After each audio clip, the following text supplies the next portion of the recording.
undoing racism organizing, anti-racist organizing for 26 years.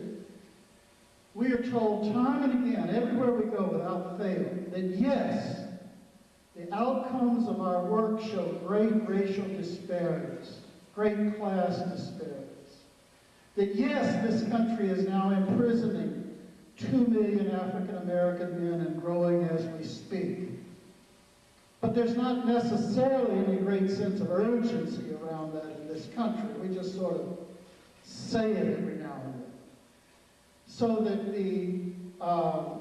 the whole impact of what we do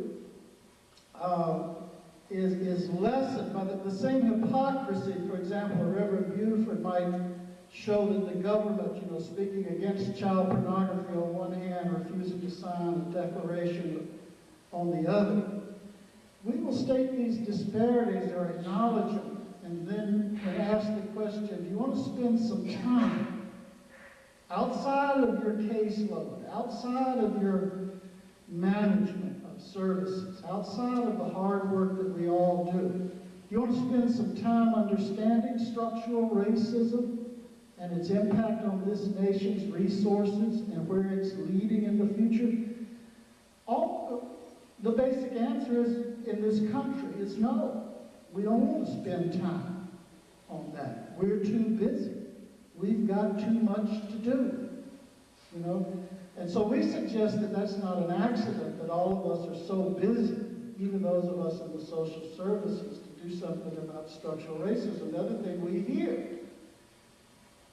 constantly is we don't have the resources. Now, many of us operate with budgets that run in the hundreds of thousands. We've got plenty of resources, but those resources are either not directed or not allowed to be directed to fundamental systemic social change. So if it's not, that doesn't mean everybody in here, so I'm not trying to be antagonistic. I'm just saying these are issues that face our nation, and they face us just as much here as they do anywhere else. And it's sometimes easier in the Northeast to see the violation of human rights and human dignity and civil rights when it's a Southern phenomenon. But we get as defensive up here when we are accused of the same thing as folk in the South get defensive down there.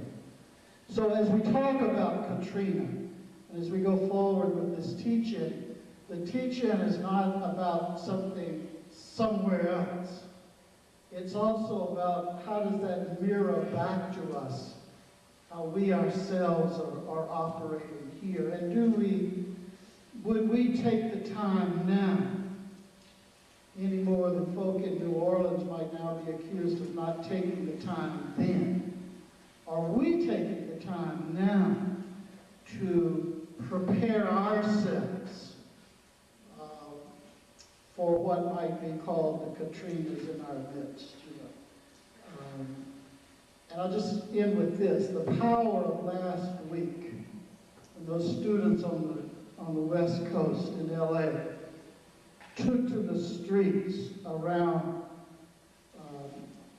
the violation of their human rights that might come down vis-a-vis this nation's redoing of immigration law.